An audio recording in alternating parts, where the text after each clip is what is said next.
बिहार में ठंड ने तोड़ा 1998 का रिकॉर्ड। सूबे के ज्यादातर जिलों में कोल्ड के डे अलर्ट, स्कूल बंद, हाईवे व ट्रैफिक की रफ्तार थमी। कुहासे से जनजीवन प्रभावित।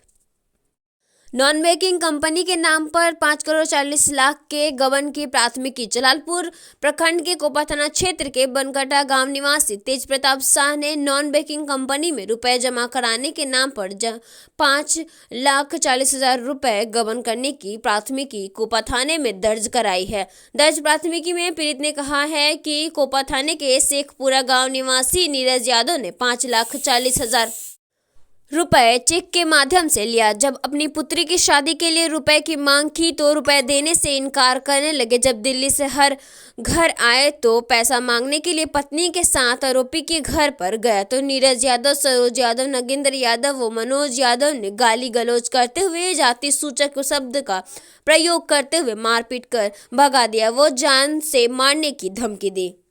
मारपीट में महिला सहित 5 लोग घायल। जलालपुर कोपा थाना क्षेत्र के कोपा पंचायत मोड़ के समीप रास्ते के विवाद को लेकर हुई मारपीट की घटना में एक महिला समेत 5 लोग गंभीर रूप से घायल हो गए हैं।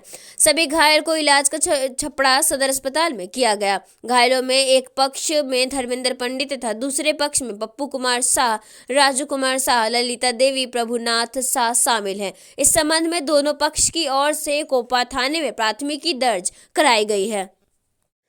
राज्य के 8 करोड़ गरीब को नहीं मिल रहा राशन का अनाज।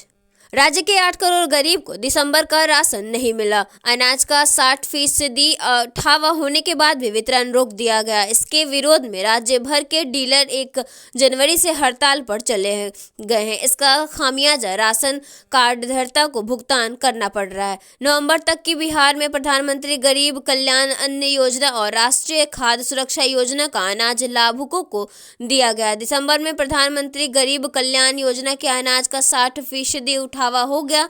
तब तक केंद्र ने पीएम गरीब कल्याण अन्न योजना के तहत मुफ्त अनाज को 31 दिसंबर के बाद बंद करने की घोषणा कर दी।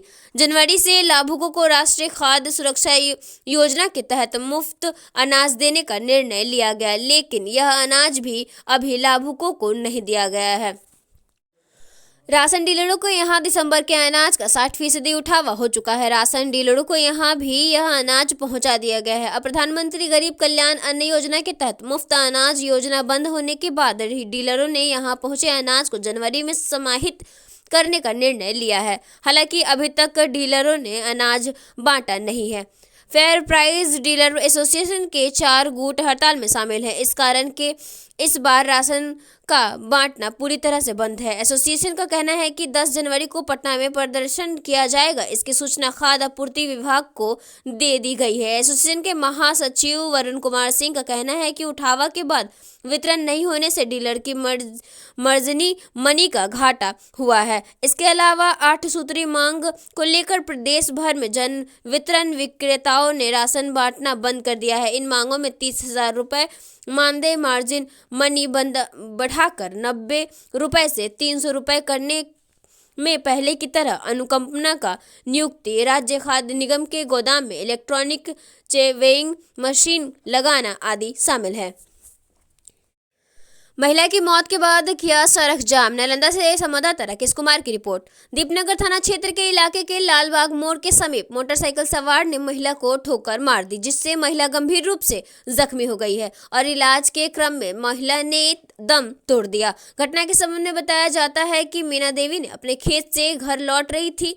इसी दौरान लालबाग मोड़ के समीप मोटरसाइकिल सवार ने महिला को ठोकर मार दी, जिससे महिला गंभीर रूप से जख्मी हो गई है और इलाज के क्रम में महिला ने दम तोड़ दिया। वहीं घटना की जानकारी मिलते ही आक्रोशित परिजन योग ग्रामीण बिहार शरीफ और परवलपुर मुख्य सड़क मार्ग को जाम कर दिया। घटना के संबंध में मृतक के रिश्तेदार ने बताया कि पुलिस ने घायल महिला को इलाज के लिए अस्पताल में पहुंचाने की जगह पीड़ित के परिजनों को ही पुलिस पकड़कर अपने साथ ले गई। अगर प्रशासन समय रहते घायल को अस्पताल पहुंचाती और इलाज करवाती तो शायद मीना देवी आज जिंदा होती। परिजनों ने पुलिस पर लापरवाही का आरोप लगाया और उसके ऊपर स्थानीय प्रशासन ने एफआईआर करने की मांग की। मृतक के परिजनों ने कहा कि दीपनगर थाना पुलिस के द्वारा जख्मी महिला की देखभाल करने वाले को ही पकड़कर अपने साथ ले गई। वहीं ग्रामीणों ने गुस्से को देख स्थानीय प्रशासन अभी तक घटनास्थल पर नहीं पहुंच पाई है। वहीं ग्रामीण प्रशासन को घटनास्थल पर बुलाने की मांग को लेकर अड़े हुए हैं। भोजपुर और मधुबनी एसपी पर 5,000 रुपए का जुर्माना, ये है बड़ी वजह। बिहार के प्रशासनिक गलियारे से बड़ी खबर आ रही है कि भोजपुर और मधुबनी के एसपी में 5,000 रुपए का जुर्माना लगाया है। बिहार के रोहतसा में जिला व्यवहार न्यायालय के एडीजे प्रथम मनोज कुमार की अदालत ने गवाही के लिए लंबित 11 साल पुराने मामले अर्थड लगाया है। इसके साथ ही राजपुर थानाध्यक्ष के खिलाफ भी 5,000 का जुर्माना लगाया है।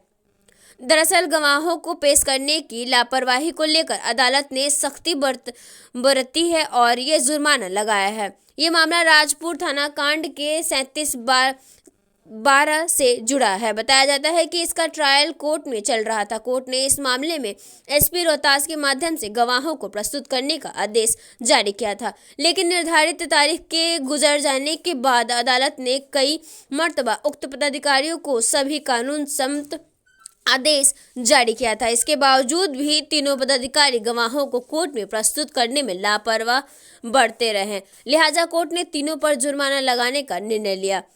सासाराम नगर थानाध्यक्ष को सकोज, वहीं एक और मामले में मुख्य न्यायिक दंडाधिकारी ने सासाराम नगर थानाध्यक्ष को कोर्ट में सशरीर पेश होकर स्पष्टीकरण देने का आदेश जारी किया है।